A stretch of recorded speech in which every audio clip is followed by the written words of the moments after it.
These are the top 10 Commander cards from Wilds of Eldraine. I'm Mia, and I love shelves that hold more shadows than this. I'm BZ, and I'm going to go pick up some screws tomorrow, and that makes us the Nitpicking Nerds. And if you want to support the Nitpicking Nerds and our new set and our new endeavors, Patreon.com is probably the best way to do it, because if you go there and pick the tier you want to support us at directly, you get some cool perks, and you get to see some videos that nobody else gets to see. We're going to be doing some real cool stuff coming up, stuff that we actually haven't done before. So if you'd like to support it, go there. We're also sponsored by Cool Stuff Inc., the best place you can buy like anything online, basically, in terms of nerdy stuff. If you use the code Nerds checkout, you can save 5% of your hard-earned money on your entire purchase. And I'm going to go petition Cool Stuff to have that be their new slogan. Dragon Shield, they got the best sleeves in the multiverse. Good sleeves. They still haven't picked up our slogan, which is superior to whatever theirs currently is, but despite the slogans not agreeing, one thing is for certain. If you go to our EU or US links, you will be buying Dragon Shields from the website and supporting the channel at the same time. The slogan is definitely not referencing anything, It's by not the way. referencing a single Adam Driver movie. And also, Moxfield. There's an ad coming up. That's all. You know what to do. And happy birthday to everyone whose birthday's today and your pets. Yes, so this is Wilds of Eldraine, not Throne of Eldraine. This is the top 10 Commander cards from the set. Notably, we are not counting reprints. This is just new cards from the set that we think you're going to want to pick up. Yeah, there's some really great cards, but some of the honorable mentions we'd like to point out is the Court Cycle. These come in as enchantments and give someone the Monarch, and it passes around, and I think that's just a really fun mechanic in Commander. Yeah, this is a nice, revisit of the Court Cycle. I think they're all pretty much better than the originals, so pick up Ardenvale, Vantress, Locthwain, Embereth, and Garenbrig. I don't have time to read all the 100,000 words, but they're really cool. They give you a bonus if you keep the Monarchy, so maybe that's a whole new deck that's kind of forming now if you build a 3-color Keep the Monarchy deck. A lot of cool stuff. I really think you should check them out. They're just not individually busted or anything. Yeah, I think that could be really flavorful too with Queen Marchesa or King Kenrith or something like that. You could go a whole new way. Instead of politics, you could go monarchy, and that's really fun. Yeah, let's go to number 10. This is the 10th best card in the set. This is Lich Knight's Conquest. It's 4 and a black for a sorcery. Sacrifice any number of artifacts, enchantments, and or tokens. Return that many creature cards from your graveyard to the battlefield. I actually think that this is less specific than it seems, because it seems, in theory, that you need a lot of creatures and that sort of thing. But there's so much token support lately, especially with food and treasures, that I think this could shine in a lot of decks. The only thing you need is creatures in your graveyard. You need at least, 7 or something. I want the busted version of this to be pretty silly if you can get there. I mean, obviously, paying 5, sacking some treasures and clues, getting 5 things back, that's pretty good. But this is, I'm thinking Prosper, I'm thinking token, Endrick Sar level, a bunch of little tiny dudes. I was actually thinking about this in maybe my budget Alayla deck if it gets down that far, because it's tokens any type. It's not just artifact tokens like the clues and the treasures. It could be the creature tokens too, the little fairies. I mean, budget Alayla is perfect because she says play artifacts and enchantments, and you get tokens, which are all the things you sacrifice for this. That might be sweet. Even something like your Edgar Markov deck, that just makes tokens just from kind of happening playing the game. So maybe that's a good. There's just a ton of options. This is getting the wheels turning for me. Yeah, I think there's a lot of places that this could slot into your deck. 9th is Bramble Familiar. For 1 and a green, you get a 2/2 that if you tap it, you add a green. But if you pay 1 and a green and tap it and discard a card, you could return it to its owner's hand.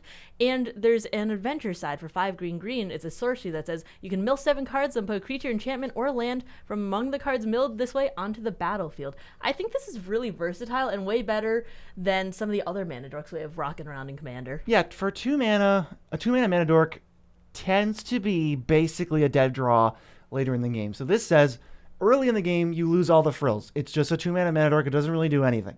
But if you draw it later, you have a 7-mana sorcery that can really impact the game. Plus, it goes even later than that because you don't have to use it as a mana dork. Just start looping it and recurring it to just keep going and find some haymakers. I really like the fact that it is recurable too, because I think there is definitely a lot of times, especially in green, when you could just have a lot of mana in your hand. You're all right, I don't have anything to pour this into, an X spell or something, so what do I do with it? And I like the fact that this can just keep bouncing and coming back. Yeah, it'll never be busted, but it'll also never be dead, and some mana dorks cannot say that. Number 8, we got Talion, the Kindly Lord. 2 blue-black for a 3/4 flyer.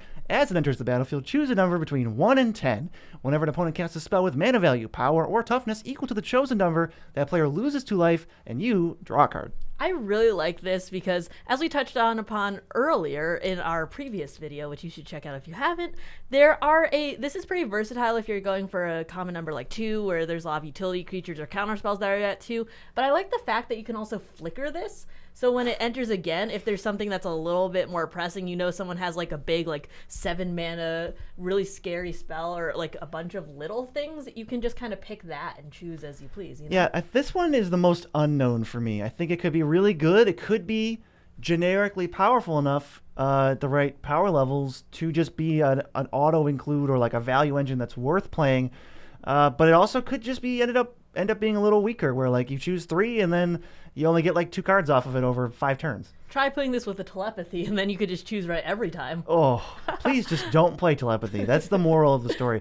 Talion, I think, has a lot of potential, though, and I'm excited to see it. I think there could be a lot of cool commander builds, like whether as commander or in the 99 with this. What's number 7? Number 7 is Spectre of Mortality. For 3 black, a 3/3 flyer, when it enters the battlefield, you can exile 1 or more creature cards from your graveyard. When you do, each other creature gets -X until end of turn, where X is the number of cards exiled this way. I thought this was really good because if you're milling a lot of stuff to begin with, sometimes they just kind of sit dead in your graveyard, especially if it's like the little creatures that you don't have a lot of use for recurring back later in the game. Yeah, I think Reanimator decks have that a lot. Whenever I play my Reanimator deck, I'm looking to have creatures in the graveyard, but not any creature. If it's less than 5 mana, I'm really never going to get it back. Yeah, so I think that this really gives utility to those creatures where they might not have it to begin with. And it's stapled on a body, too. Yeah, and it doesn't die to its own board wipe. It's like a Massacre Girl kind of thing. I don't want to compare it too much because they're way different in terms of the effect, but it's a 5 mana evasive creature that kind of leaves itself behind after you wipe everything, and you can do it modally so that your other creatures that are big survive and everything else dies. Yeah, I just really like the fact that there's a lot of with the mill synergies and that sort of thing. This is just, I think this will be easy to pick what you want. I want to see this one. This one looks like it could be really good. Next up is a spicy one. This is Fairy Slumber Party, which is quite the card name. 4 blue for sorcery. Return all creatures to their owner's hands. For each opponent who controlled a creature returned this way, you create 2 1/1 blue fairy creature tokens with flying, and they can't block creatures with flying. So if we all control one creature and I cast Fairy Slumber Party, all 4 of those creatures get bounced. We each controlled a creature. Doesn't count mine, but it's these 3 opponents, so I get 2 1/1 fairies 3 times, which will be 6 1/1 fairies with flying. 6 mana makes 6 bodies with flying. They can't block, but you are also bouncing all other creatures. This seems like a really good deal. Yeah, the name itself does not sound threatening in any way, but when you actually see it in its full glory, I think it'll be really, really good, even though it is bouncing even your creatures and that sort of thing. Putting 6 power on the board, and especially in little token decks or something, I think this can really work wonders for 6 mana. Yeah, it's like a sweeper, a reset to the board, but also keeps you the threat. You get to kind of rebuild first. I rebuilt already. I have 6 1/1 flyers. What do you guys have? I think it's pretty rare you're not going to get 4 or 6 fairies every single time, because otherwise, why are you playing it? I really love the fact that it counts opponents and not creatures too, because there are some where it's like, oh, for each creature you bounce this way, you do X, Y, Z, but this is just opponents. So if someone is the threat, you bounce all their little stuff or their big threats, and then someone just has one creature, you go, okay, I get your reward too. Yeah, it counts no matter how many they have, which could be better than some other ways to word it. I like Fairy Slumber Party. I have a Balmor deck. I think it's going to be pretty spicy in. I think there's a lot of homes for it. Fairies, tokens, even if you just want a sorcery speed bounce spell, this looks pretty good. I mean, I think you could definitely play in Balmor. That's your Weenie Hut Jr. spell slinging deck, so you need the bodies anyways. I mean, how scary is that, right? It's like 6 bodies. Next turn, Balmor's in my hand. You can't stop it. I'm going to get a bunch of pumps. Yeah, I'm scared. Bia's already scared. How about number 5? 5 is Rankle's Prank, which I will accidentally call Prankle multiple times. Rankle's Prankle is the new official name. I just got word, so we're good. 2 black for a sorcery. You could choose 1 or more. Each player discards 2 cards, loses 4 life, or sacks 2 creatures. I love the fact that this is modal and the fact that you can choose all 3 of them if you'd like. Yeah, Barter in Blood is a card that I would basically never play, but it can have a high upside. And the thing it was missing is any versatility at all. This is wow, we can wipe everybody's hands if we're running low or we have a lot more than everybody else. burn people out if it comes to that, or just wipe the board, get a nice little clean wipe when it suits us. We don't have a card that only says each player sacrifices 2 creatures. I mean, graveyard decks are really eating good with this set, with the Prankle, because it's like, all right, you can get 2 creatures in your graveyard and also put 2 cards in your graveyard. I think that's really, really good for this. Yeah, there's a lot to do. I think this card might be a sleeper. I don't know if I've seen too many people talking about it, but Rankle's Prankle, keep an eye out because it's going to get you. All right, number 4, we're getting to the cream of the crop. This is probably the simplest card on this list. Stroke of Midnight. 2 and a white for an instant. Destroy target non-land permanent. Its controller creates a 1/1 white human creature token. Very similar to another card that is it's commander staple at this point. Generous Gift. It destroys any permanent. And they get a 3/3. The logic here with playing this card is most of the time you're not going to hit a land. So anytime you don't hit a land, this is just better than Generous Gift. I mean, how many times are you really destroying a land with Generous Gift? I know I am every so often if I see Field of the Dead, but Mistake, don't do it. But most of the time, I'm not destroying lands, and I'd rather people have that 1/1 instead of a 3/3, which is really sad considering Generous Gift just got that beautiful art in Commander Masters, and I'm like, wow, this is great. Oh, by the way, I'm going to swap it immediately. Yeah, I mean, let's be real. A 3/3 doesn't matter, but if they're going to give us a 1/1 instead, like have me give away a 1/1 instead of a 3/3, well, that matters less than a 3/3. I just want to know, how much is the land going to play a factor? Maybe you just play both. I don't know. Yeah, if your meta it really depends on you destroying that one land, I guess, then maybe you should keep it in. But for the vast majority of people, I think this will be an upgrade to Generous Gift. Yeah, you should definitely try it out. That's going to be one that you're going to probably see the most. I mean, I don't know. These next 3 are pretty silly. So aside from these next 3 that are all very silly, you'll see that the most. What is number 3? I think people, you just have a brief pause. I think you probably know what the top 3 are, but maybe you don't have the right order. So just order them in your head, and Mia will continue to read. The correct order, actually. Yeah, starting with Moxfield.com, the best way to build a deck online. You never saw that coming. I so got you. I got you so good that I got Mia because it's not even on the script, because it's just in your head. Rent-free Moxfield should be living in your head because it's the best way to build a deck. If you have tastes for simple, fast, intuitive deck building, I don't know where else you're going to go. Moxfield is so great that you can actually use the cards that we've been talking about and put them in your list already. What? They're not even out yet, and I don't you even can still have those. You can include them in your list, and when they're officially out, they will just be ready to go, and it will just say on it, it's like, this is out. You're good to go. Yeah, you're good. It tells you good to go. A hand reaches out of your computer, pats you on the back for using Moxfield. If you want that to happen, that's weird, but you should probably still go get Moxfield. Number 3 is Blossoming Tortoise. For 2 green, you get a 3/3. When it enters the battlefield or attacks, you mill 3, then return a land card from your graveyard to the battlefield tapped. Activated abilities of lands cost 1 less to activate, and land creatures get +1/+1. I'm not really sure how often I would be using the land creature part of this. Almost never. But I think that returning lands back and also activated abilities of lands, some of those can get a little pricey. Yeah, it makes like a Thespian Stage and Nykthos, Cabal Coffers. It makes them just that much easier to go. It doesn't say they can't be mana abilities. Yeah, so I think that reduction, and then also just putting extra lands out, I don't care if they're tapped, because that's just helping me next, turn. Yeah, it's a 4-mana ramp, but it stays in play, and it threatens to do it over and over. So if you can land this maybe turn 3, get a land out, great, that's good for you. Maybe you can sneak an attack in without this dying on turn 4, get another land, and then you don't care what happens, because next turn I'll send it to its death. Sorry, buddy, I want a 3rd land for my troubles. I think that 3/3 actually isn't bad stats for this either. Could be worse, right? Because for 4 mana, I would expect maybe a little bit less, considering there are a lot of words on this card. It does a lot of things, and the mill is like even like a sleeper line of text. Like I get to mill 3, so even if I don't have a fetch land or something, it helps me find it, and then I just get to use those cards in the graveyard. Like, oh, great, thanks. My undergrowth count is 2 higher now. I feel like this is an orange light card because, BZ usually doesn't focus on the lands, but does he love to get stuff in the graveyard? So Mia says that the cards I play are orange cards. Oh, absolutely. It's like little weenies and like Balmor and that sort of thing. Or you have graveyard stuff like Carador. If it makes or useless Ishkana. tokens, making useless tokens and using the graveyard. Very BZ-esque play strategy. Yeah, Ishkana's both. Ishkana is both. What a great spider. That's your favorite. It really is. Ishkana's not in the set, though. You know what is? Number 2, which is Moonshaker Cavalry. 5, white for a 6/6 flyer. When it enters the battlefield, creatures you control get flying and get +X/+X until end of turn, where X is the number of creatures you control.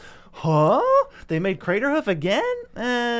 Not exactly, but it's really good. Yeah, you've probably heard this being advertised as White Craterhoof when it first leaked, and it is good. At least it gives your creatures evasion, it gives them extra stats. But I think the trample is what really throws Craterhoof over the edge. Yeah. And the fact that this can be blocked with, I don't know, maybe one of those little 1/1 fairies that you put back. That If I give my creatures, let's say I play Moonshaker Cavalry and I attack for 100, that's pretty good. But if you have 5 1/1 flyers, you're absorbing 50 damage versus Craterhoof, 5 1/1s is absorbing 5 damage, and then you just get run over. I think it gives you, like, less people will die to Moonshaker Cavalry. It gives you a little bit of a window. You need a little bit more to go right for you. But, I mean, you're still going to play this in, like, every white weenie deck ever. I mean, especially with things that go wide, if you're building your, like, Elf Norn decks, or if you're building your Adeline decks, this can be... Tokens? Yeah, this can be just a great closer. Seems amazing. I mean, there's not too much to love, because if it was better and it was like, oh, they gain trample and horsemanship, that would just be a less interesting card. It'd be less fun. So I think this is maybe a better take on Craterhoof. Number 1 is the card that I'm the most excited for, and I'm pretty sure everyone else is too. It's Beseech the Mirror. 1 black, black, black for a sorcery that you can bargain out, which says you can sack an artifact, enchantment, or token. And when you play it, you search your library for a card, exile it face down, then shuffle. If it was bargained, you can cast the card without paying its mana cost if it's 4 or less CMC. And if it isn't, you just put it in your hand. And I think this is so good. This will shine in a lot of decks, especially ones that are just making little, like, weenie tokens, like Prosper or something. You could get the 1 ring. I think that it's really easy to make little tokens in Commander nowadays, and this is going to be easier than people think, just to get that bargain effect. Yeah, I think this is the type of card that we're talking, like, a non-budget. I mean, I think it's $30 pre-order, but it's like a non-budget, like, tuned to higher power deck is what I picture this in. First of all, having a second 1 ring in your deck is already, like, kind of stupid. And that was what sold me. I'm like, oh god, that's not even the best thing you can do. Some decks have combos with it. You can tutor up a board, right? There's Toxic Deluge and Damnation at least in black already. So this isn't obviously going to excel when you need to find a 5-drop. It's pretty awful if you need to find a 5-drop. Still can do it, which is nice, but having a tutor not even tax you mana, like, if I need to find a Damnation with my Demonic Tutor, that's great. Demonic Tutor is a fantastic card, but I still paid 6 in that exchange. This is better when you need to find a 4-drop or less. As long as you can sacrifice an artifact, enchantment, or token, I think a lot of decks are just going to be able to do that, no problem. I'll sacrifice a Talisman. I don't care. I want the card now. Yeah, I'll sack the Talisman and go find Necropotence or something. Oh, God. I keep thinking there's going to be some kind of restriction on what you can find. Nope, it's just find all the best cards ever. I've seen so many good targets for this, just in general, and I am just really excited to see this in action. Obviously, it's going to be in your higher power decks, because most people aren't putting their tutors in their lower power. But when it is, it's going to find something nasty. Yeah, this thing looks pretty dirty. I think it is a better card than Moonshaker Cavalry, but Moonshaker Cavalry will probably just end more games. You'll see it more. But, I think Beseech the Mirror is pretty undeniably bonkers. Is it kind of crazy that I'm already hoping for a reprint and this set isn't even out yet? What are they supposed to do? Print double. Just print 2. Every time you open 1 Beseech the Mirror, you will get a second one. You cannot open 1, you only open 2. It's an IOU coupon. Cash it in with Wizards. Yeah, and we owe you another video to watch, because you're thinking, I got another 25 minutes to kill, BZ. What am I supposed to do? Wilds of Eldraine Precons. They're right here, and if you don't know what's up with those, I think you're missing out, and you go check it out right here. And the tip of the day is to never load up your shelves with too many shadows, or they will fall, and you'll be forced to use only like 4 of them.